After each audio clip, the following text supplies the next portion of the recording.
It's the best way to do it. Yo, what is going on, my beautiful brothers and sisters, fellow radiators of love? My name is Jamal Pope, aka J Phoenix, and this is going to be your astrology forecast for Tuesday, August 22nd of 2023. Appreciate your viewership, your subscription. If you are new to the channel, be sure to like, share, and subscribe. Definitely, at the very least, like and subscribe. Right. So you may have to warm up to me before you share with your friends and your family and stuff. But it is good to have them informed as well. But as I said, this is going to be your astrology forecast for this Tuesday, and I hope that you guys are having a wonderful day so far. And let's go ahead and hop right into it. Hope you guys had a wonderful Monday. Guys, it's the last day of Leo season. And it is a Leo season that we will all remember for quite some time. Last full day of Leo season, because tomorrow, early in the morning, that sun's going to come into Virgo. And Mercury is also retrograding. So Mercury's pretty much stationed. It's going to go like 5 more minutes because it's going to station retrograde at 21:51. So if anything today, your mind might feel hyper sluggish. You know what I'm saying? So it's like, if you struggle putting words together, and if language is hard today, that's why, because Mercury is pretty much stationed at this point. You know what I'm saying? So, and that's the thing that we have to consider here too. The fastest planet right now, outside of the sun and the moon, of course, is Mars. Mars is the fastest planet. So this is a very much so an action-oriented time. An action-oriented time, and a time where it feels very weird, it feels very awkward, and it feels like the gears aren't quite moving the way that we want them to, despite the fact that, here, let me just share this other part with you guys real fast. Hold on. And then, let's see, share screen window. Bam. All right. Y'all see this right here, right? Oh, hold on. I'm sure. Where did I go? Where did I put it? I just had it. There it is. Golly. Okay. Y'all see this right here? Mercury plus 10, Sun plus 8, Venus plus 2, Mars plus 2, Jupiter plus 2, Saturn plus 1. The only thing that's minus is the moon, which makes sense, right? It's in Scorpio. It doesn't really like to be there, but like I said, at the very least, the South Node is not there anymore, right? So we can deal with this. But all of this plus energy, it's not bad, right? Plus, you do have Neptune at home, so that probably will be a plus. It's not going to calculate it. I might be able to figure that out by myself one day, but Neptune is at home, so that's going to be a plus. It's just that we have a lot of retrograde energy, and we have a lot of energy that's slowing down. You know what I'm saying? So it's an interesting time that we are in. I would argue to say that even Pluto is probably plus right now too, even though it's in Capricorn. I'd argue to say that Pluto is probably has a positive score. You know what I'm saying? Uranus probably doesn't because it's in an Earth sign. So, but we still have a lot of positive energy. It just does not look the way that we want it to. You know what I'm saying? So that's the thing about this. Here, let me get back to the regular present and share screen window, back to the present. Okay, but yeah, so I just wanted to show you guys that, to show that a lot of planets are in a positive energy, in a positive space. It just doesn't necessarily look the way that we thought it was going to look, right? And like I said, a lot of these energies are retrograde. Pluto, Saturn, Neptune, Chiron, Venus, right? That's the thing about this. So we have to,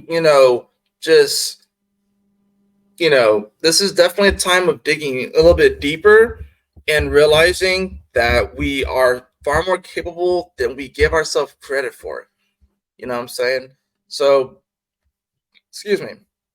That moon is going to be in Scorpio today, and it's Not going to make a whole lot of exact aspects, although it is going to be. It does trine Saturn like earlier in the morning. So most of us were asleep during that moment. Um, and the moon, of course, will be coming into the opposition with Jupiter, and of course, a square with Venus, which will create the T square. But that is more of an aspect going into the next day. It's going to be like later on tonight when it happens. So the moon, of course, during this first little bit, it's in this decan ruled by Pluto, and then it'll go into the decan ruled by Neptune. So Pluto, of course, here in Capricorn, Neptune, of course, here in Pisces. They're sextiling each other, within like a 1 degree orb or so. It's like a 1.5 degree orb or so. And this moon is still going to, it's still going to be debilitated, not necessarily at its best, even though the South Node isn't there anymore, because it's definitely going to have people's like getting like really deep into their feels, and it's going to have people, you know, it's interesting too. I think about like why would the moon be debilitated in the sign of Scorpio? When you think about Scorpio it's a Plutonian ruled sign. It's way out there, and it's it's the sort of interesting thing where like you can get hyper introspective and like super deep to the point where it's like it kind of shows sort of like this weird like darker toxic side of the Scorpio energy, and that's just the thing where it's like this feeling of like always taking everything super personally. I think that's really what it comes down to, taking everything super personally, and you know not allowing people to express how they really feel, if anything, what I'm saying. So it's like, and the other thing too is like a lot of people can't necessarily handle a lot of the deeper emotions that Scorpio is feeling. Not only that, but I think it really comes down to, since Scorpio is a transformer of energy because it's Pluto, and it's like like I said, their 12th house, their spiritual house is Libra. So they are already trying to balance out spiritual energies. So when you have a moon in Scorpio with that 12th house of Libra, it could definitely get to the point where you could be feeling people's emotions that aren't your own. It can get very weird to where you can maybe even feel influenced by weird, like, spiritual matters, if you will, and darker entities, if you will, that can come in and influence you. Off the top of my head, that's why I'm feeling like why the moon doesn't really like to be here. The moon's cool in Taurus, right? It's grounded, it feels better. You know what I'm saying? I mean, Taurus, which is canonically ruled by Venus, but it's also ruled by the Earth, and the moon and the Earth have that very close relationship. So it makes sense why the moon would like to be over here. But then when it gets way out here into Scorpio land, I don't really like to be there. It's a little cold out there. You know what I'm saying? It kind of causes, it's like the dark side of the moon, if you will. That's kind of what it is. So it's weird. It's mysterious. You can't go there. Anything that's gone there doesn't come back. You know what I'm saying? That's kind of the interesting thing about this. So, but like I said, we had that moon in that first decan of Scorpio. It'll move to about the midpoint of Scorpio, so it will get to the point where it ends up opposing Jupiter and squaring over to Venus, right? Which, like I said, Jupiter over here in Taurus is wanting to expand things, especially when it comes to our value, wanting us to have the vision to see our current value and to see where we are right now and how we can actually take that to the next level, right? But this opposition is going to be, with the moon of Scorpio, is going to be like, yeah, but how deep does this ocean go? How deep does this puddle go? Like, is this really something that you really want to connect with? You know what I'm saying? Is this something that you want to connect with on a deeper level, on a spiritual level? Is it real? Does it really have that emotional integrity? Because that's another thing about Scorpio, emotional integrity. Like, so That's really what's going to come up here. And then, of course, the square to Venus is going to be like, okay, yeah, what are you going to receive your own love? You're so worried. Maybe you're so worried about other people receiving you. Can you receive your own love? Can you give yourself your own love? That's what it comes down to. So we're definitely looking for some emotional integrity right now. We're definitely looking for a place where we can expand upon our values, our core values, and really see the adventure in that, really see the vision in that. And of course, like I said, with the Venus and Leo retrograde, which is over halfway through its retrograde. So you're making it through this time. I know it may seem like a little bit crazy right now, but you're making it through. You may feel a little tattered. You may feel a little worn. You know, you may have some rips in your shirt. You know what I'm saying? Your hair might not look necessarily look the best. You know what I'm saying? If you wear like makeup mascara, maybe like kind of like it may be kind of smeared at the moment, you know what I'm saying? Maybe you're a little funky too, you know what I'm saying? Like if you're doing like maybe you're aren't at least for me, TMI, like yeah, I think everybody has like a part on their body that ends up smelling the worst. Like in general, like as like the day just progresses and the body odor collects, whatever. Mine is my armpits. I don't know why. Some people it's different. My wife, it's her feet. You know, everyone has a different part. For me, it's my armpits. I don't know why that is the case. It just perspires a lot. But you know, maybe you have that going on too. You know what I'm saying? It's like it's interesting.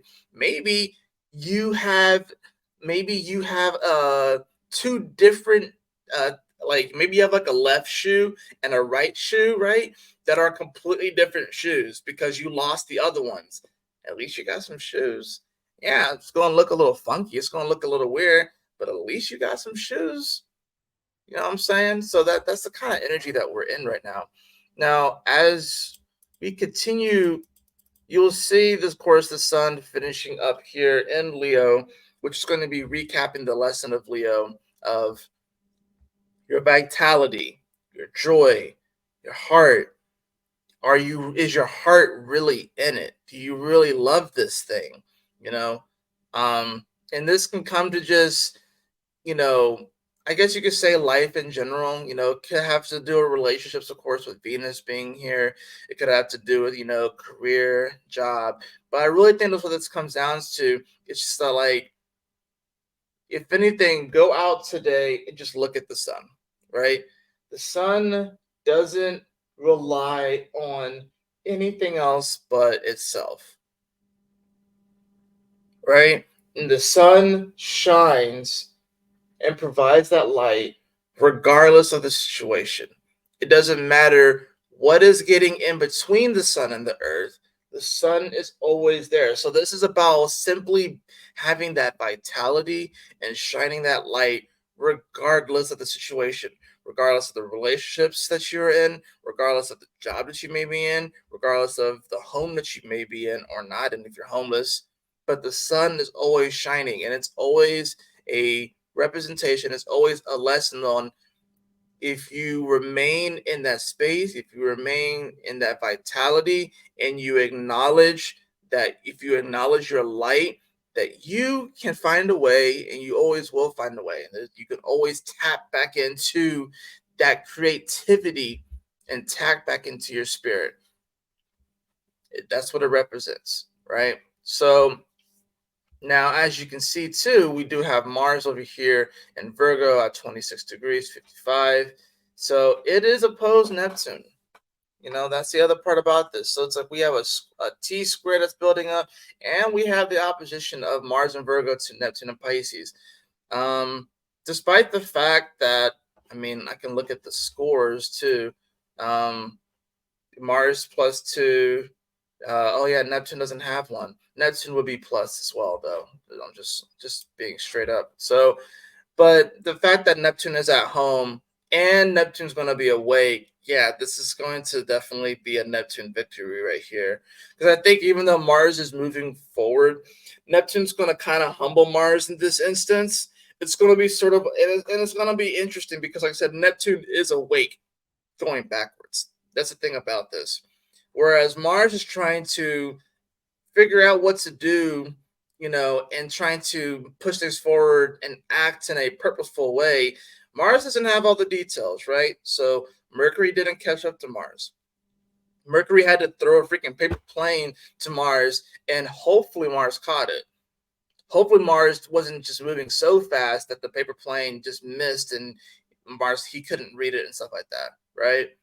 So that's the thing about this. It's like we don't necessarily have all the answers right now, which is where the humbling from Neptune comes in because it's going to take on a more spiritual nature, right? So, I mean, especially with Saturn here too, influencing these energies, right? Are you the steps that you're taking, the actions that you are taking?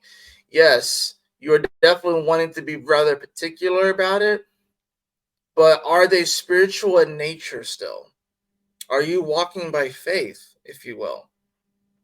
That's what this comes down to. Or or are you getting so caught up in the world? Are you getting so caught up in the physical reality of things? And you're getting so caught up in what you can see, what you can touch, that you forget about the unseen and what is not readily apparent to your five senses. Are you using your extra sensory capabilities to move in a moment that is uncertain, to move in a moment where it definitely feels like the pot is boiling, and we all can feel this, to move in a moment where we are about to have massive retrograde energies, and going into a moment where there are going to be insane roster switches, roster cuts galore. I'm going to be talking about that more tomorrow in the video. And preparing for the next, 18 months or so while these nodes finish up in Libra and Aries. Because these months are really going to prepare you and to really separate the cream for the crop as far as okay, who's really bad about it, who is willing to step into that leadership role in their life, whether they are leading people in the physical or not. Who's ready to step into that leadership role in and of themselves, ready to lead themselves, who's ready to step into that role, right? Mars is leading the pack, so Mars is definitely feeling good. It's feeling confident. It's like, yeah, I'm leading the pack. Woohoo. Yeah. It's like, and then, but Mars is going to look back and like, no one's going to be really behind them. Besides a couple of asteroids. Mercury's turning around. The sun's catching up, mind you, but Mercury's going backwards. Uranus and Jupiter are way back there. You know what I'm saying? So Mars is going to be sort of like, it's definitely going to be this moment where it's going to kind of feel a little lonely. The actions that you take, if you really want to move forward on this spiritual path and this spiritual journey, if you really are wanting to connect with these energies and to walk by faith and to trust in the universe, it's going to feel like a lonely journey. We got to remember, Tarot Virgo is the hermit. So the journey is going to feel a little lonely.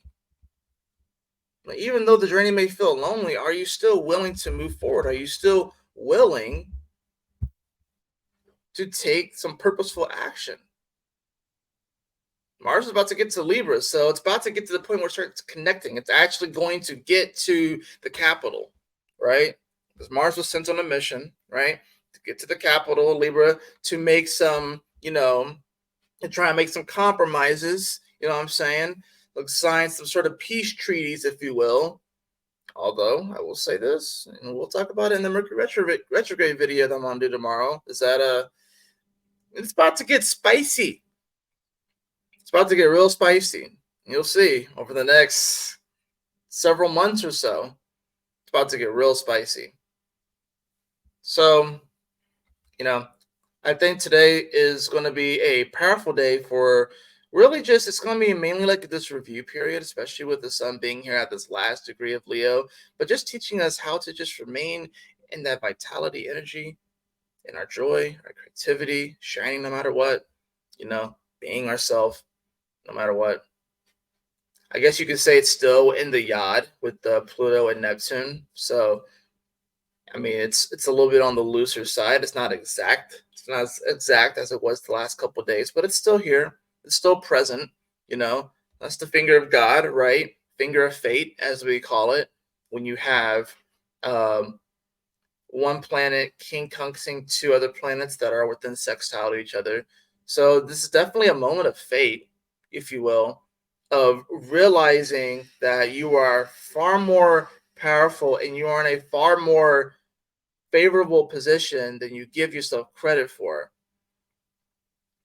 And that you can make any position that you're in work, no matter what position you're in. You can make it work. You can see things from a different perspective. I had to go through a major, like this last week, had to go through a major recalibration in altering my perception on my situation. I had to, because like I was in such a weird place where I was convinced that it was going to look a certain way. And because I was convinced it was going to look a certain way, I made myself really upset and got really emotional, got really depressed, and got into like the melodramatic aspect of my Scorpio energy, 12th house, thinking that it was going to look a certain way. And because of that, I started making decisions and having conversations that made me seem wishy-washy as fuck. Because I couldn't make a decision. I got really deep into that South Node in Libra, right? Trying to cater to too many people instead of just listening to my own heart, right? That's what I experienced for the last week. Now that I'm on the other end of it, I'm like, you know what? It's probably not nearly as bad as I think it is. Not nearly as bad as I think it is. And start taking like those small steps to moving out of these weird ass situations, these weird ass relationship stuff, money things, self worth issues, self love issues. You got to remember, if Venus rules Taurus and Taurus is all about, your worth and your value and stuff like that, but it's in the sign of Leo. This is about whether or not you like really, this is about whether you love yourself, whether you can receive your own love, or whether or not it feels awkward to do so.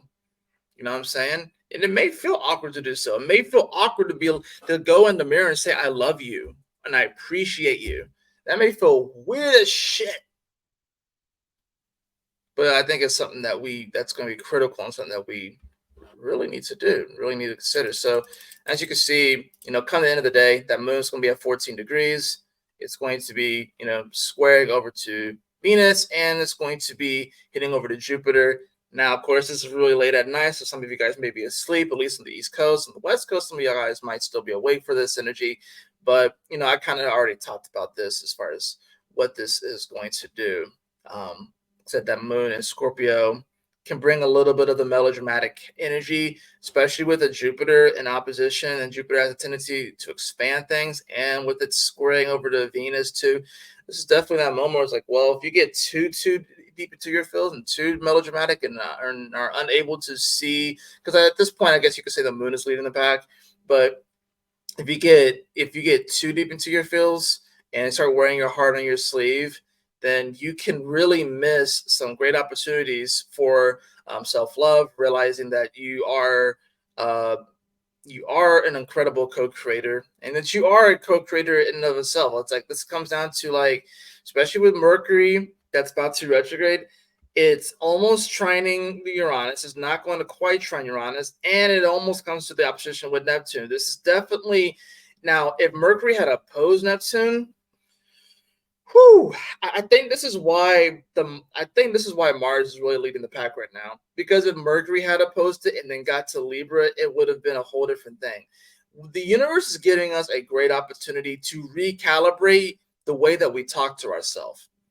And if we could recalibrate the way that we talk to ourselves and our thoughts, we can start to actually manifest a reality that actually matches the vibration that we are trying to get to. And that's what it comes down to.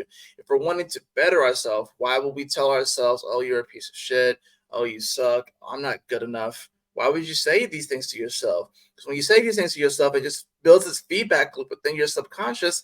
And then that's all you're going to hear. This Mercury retrograde is going to help us to revamp that sort of thought pattern. So, like I said, this is a time where it does feel like we have to go a little bit further. We have to dig a little bit deeper to realize our self-worth and really have that love for ourselves, because we have all these retrograde energies, because things are really building up and definitely getting spicy, if you will.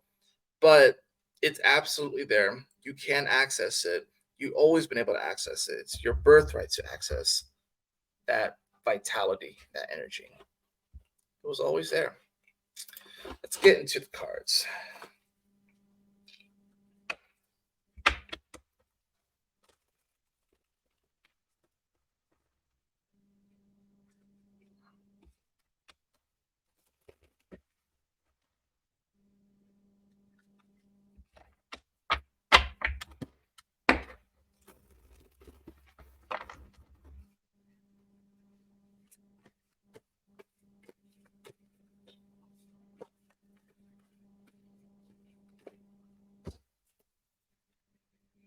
Those two cards wanted to kind of come out. I feel like they're the support cards. Main card that we have here, we have the Three of Pentacles. Yeah, the Three of Pentacles. We got a couple of, I think these are ravens or crows. I think they're ravens, actually. We got with the Three of Pentacles. The other two cards that we have, yeah, I have the Five of Swords in reverse, and I also have the Ten of Swords in reverse. We got the Five and the Ten of Swords in reverse with the Three of Pentacles. Yeah, this is definitely, we can get super caught up on what didn't work in the past and past wounding. But the thing is that we are all at this point now where it's like, it really is like, okay, the past happened. It sucked. It hurt a little bit. But what am I building now? What can I build now? That's really what this comes down to, right? What can you build now? This Five of Swords is interesting because it shows this dude. It's just one person, and then you have the person in the back, but he's sitting there. He has all the swords, but he's tired. You know what I'm saying? He just went through an arduous battle. He's not necessarily walking away from this thing unscathed, right? He's not walking away from this unscathed. And then you have the freaking Ten of Swords, and it's literally like this stag that's just been impaled. It's one thing to get hit by an arrow. It's one thing to just have all these swords just freaking jabbed into you, and you're falling over and looking awkward as shit. Now remember, these energies are reverse, right? These are more on the reversal side. So yeah, there's definitely this feeling where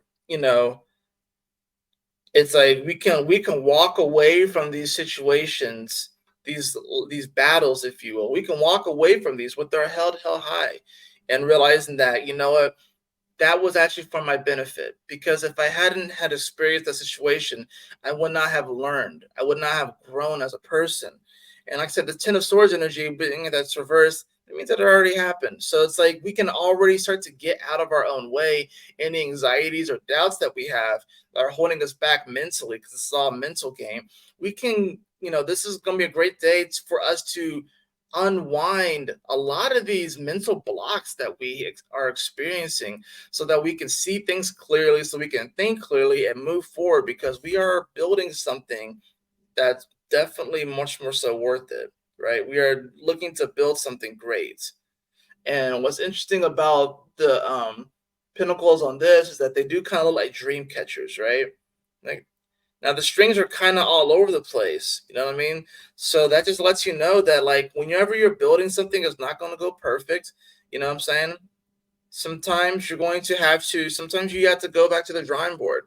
Sometimes you're building something and then you realize that you're missing a tool and you have to go buy the tool. Or maybe, maybe it's raining that day and you can't actually really work that well in the rain. You know what I'm saying? Maybe one day it's like super, super hot and you're constantly having to hydrate and stuff like that. And you're worried if you're going to pass out from heat exhaustion. When you're building things, it seldom goes exactly the way that you want to. Right. There's going to be hiccups. There's going to be challenges and stuff like that. But once you're done with that masterpiece, once you're done, you have something to marvel at. You have something to celebrate. And that's really what this comes down to. So just because the dream, right, and just because the dream catcher right now, it seems a little weird right now, and it's trying to, it can't quite catch all of the I guess you could say negative energy or bad dreams, because it's a little misshapen. So yeah, when you're building the dream, yeah, it's not going to catch every single little thing. There's going to be some boogeymen that kind of make it through that moment. Some boogeymen are going to kind of make it through. Are you gonna look at those boogeymen and be like, ah? Or are you gonna be like, hey, what's up? And then the boogeyman's gonna be like, "You're not afraid of me?" He's like, nah, I'm not afraid of you. You're just, a manifestation of my subconscious doubts that I've been suppressing. And then the boogeyman's gonna take their mask off. It's like, you want to catch a drink? You're gonna be like, yeah, let's go ahead, let's go get that drink. So you gotta kind of have that attitude towards, you know what I'm saying? So seldom when you're building anything does it go like 100% smooth. Sometimes things fall down. You know what I mean? That's okay. Do you have the courage to keep going even though it doesn't look perfect? Oh man, it's freaking raining today. I can't go out in there and do the it's like it's raining. Oh crap, it's raining. I can't actually lay the concrete and create the driveway. Well, is there something else that you can do on the inside? Maybe you weren't planning on doing that today, but you can still get it done so you can still actually move forward. You can still get progress. That's what this comes down to. Traveling lightly. Simplify your life. This is really a precursor to the Mercury retrograde that we're about to have in Virgo. That's really what this comes down to. In fact, I'll go ahead and just show you guys. So tomorrow at 8:30 Eastern Standard Time, Mercury retrograde in Virgo. Who will make the cut? Roster moves galore. This is definitely going to be a Mercury retrograde where we are wanting to simplify our life. I think I actually made this with AI, and you have like this adventurer here. He's by himself, and you have this crowd of people right here, right? But he's over here kind of by himself, trying to figure out where he's going to go. Maybe he doesn't feel like he fits in here. And honestly, if you look at what he's wearing, he has a sword, he has all this stuff right here, all this armor. He looks like he's ready to go on an adventure. All these people are just kind of like regular town folk, though. You know what I'm saying? So he probably doesn't fit in. He's probably visiting this town. He's probably just passing through. You know what I'm saying? Or he got kicked out of his guild and now he has to go find another guild or create his own. This is going to be tomorrow. We're going to talk about the Mercury retrograde in Virgo, what it means. I'm going to also be looking at the last time that Mercury retrograded in Virgo, only in Virgo, and how important that is and the relationship between that one and this one. And I'm also going to be talking about what this means for all 12 signs too. So, yeah. Now, the other thing I kind of want to show you guys too is, let's see, where is it? Boom. Yeah, my website. I don't know if you guys visit my website, but this is my website, jphoenix.com. And there's a lot of good stuff on here. I definitely need to work on these two parts, and that's something I'm gonna be working on a little bit more. But my services are here, of course, too. If you go to book online, you have like my services, the Express Tarot Oracle card reading. You have the Deluxe Astrology Tarot reading, and of course, like the regular one too. But I also wanted to show you guys my blog because I did just post a new blog post, Crawling to the Ocean. So I would love if you guys were to read that and stuff because I do still write. And it's one of the ways that I'm able to express myself and to uncover different aspects of my own journey and kind of reflect on things. So I did write this just a couple days ago. So definitely go and check that out. But yeah. Just wanted to share with you guys. And let me actually get back on here. But also a couple other things. So yeah, we're doing the Mercury retrograde video. That's gonna be tomorrow night at 8:30. So Mercury actually will be in retrograde at that point. So we're gonna have fun with that one. And then also a couple other things. So the 12, since we're getting closer to the end of the month, I'm going to be getting ready to do the September tarot report for the 12 signs. And I want to ask you guys if you think I should do that all in one video like I did last time for August or back in July when I separated it for the 12 signs. Now, looking at my schedule ahead of time, it looks like it's going to be easier for me to do it all in one video again. but I just of course timestamp it like I did last time. But just let me know, guys, if you think I should just separate it and have 12 separate videos, or if I should put it all into one. Um, and then also another thing I'm gonna be actually I thought of this idea yesterday is that I'm going to actually start working on a beginner's guide to astrology. So just putting something together to kind of put together some of the basics of astrology. And I think this will help, especially if you're new to astrology, if you're watching this, it'll help you to kind of like follow along with, what I'm saying, because I realize that astrology is a language, and the way that I go about, talking about it is a bit more intermediate to advanced. So it could be similar to like you speaking to someone who speaks another language, and it's almost like you have to learn by immersion. And I honestly think that that's going to be a good way for, as once I keep saying the same things, like this is squaring, this is a challenge, this is a sextile, this is an opportunity, this is a trine, this is a positive energy right here. So it's like I can say these things over and over and over again, and hopefully over time they stick. But at the same time, I've gotten some feedback from some family members and stuff, which I'm definitely appreciative of their support, because admittedly, I wasn't, not that I didn't think that they supported me, but I didn't expect to hear like verbally their support. So that's something that, I definitely appreciated. But upon hearing this, and then even talking to my wife, because I asked her, I was like, so if I said the sun is trining the moon today, do you know what that means? And she said no. And I'm like, man, I got to fix that. So one thing I want to do is I want to put together a beginner's guide to astrology, where essentially I will cover, kind of the basis of what astrology is, what it's based off of, like tropical wise, the 12 signs, the planets, the houses, the aspects, and like a sample chart and how to read it. Um, Maybe the last part might be a little bit more of an intermediate thing, but I'm going to put together this guide. I don't know exactly when it's going to come out. I'm going to start working on it today, but that's something I'm going to be putting together as well, and I will offer it on my website too. So just a couple of different announcements and stuff like that. But yeah, I hope that you guys enjoyed this video. I hope you guys enjoy the last full day of the sun in Leo, because we're about to move into Virgo land. I have a love-hate relationship. Actually, it's more of like a love-hate relationship with Virgos. Moved to like a 2-to-1 ratio now, because I have a lot of Virgos in my life. But honestly, it's very much so needed. Virgo's my 10th house too, so that's interesting. And that's the interesting thing about it. It's actually my midhaven. So, you know, it's actually, things are about to actually feel a little, because I have my midhaven there, and then I have Jupiter in Virgo as well. And Jupiter doesn't even like to be in Virgo. I have a lot of energies like that where they're in places where they don't necessarily like to be, which kind of makes sense though. It kind of makes sense why it's like I always feel like I'm like a foreign person in a different land, or how I feel like I can always be outside my comfort zone and stuff like that. But that's where the greatest growth happens. So, anyways, I'm rambling. Y'all take care. Stay blessed. Have a wonderful day. I appreciate y'all watching this video. And as always, I will see y'all in the next video. Peace.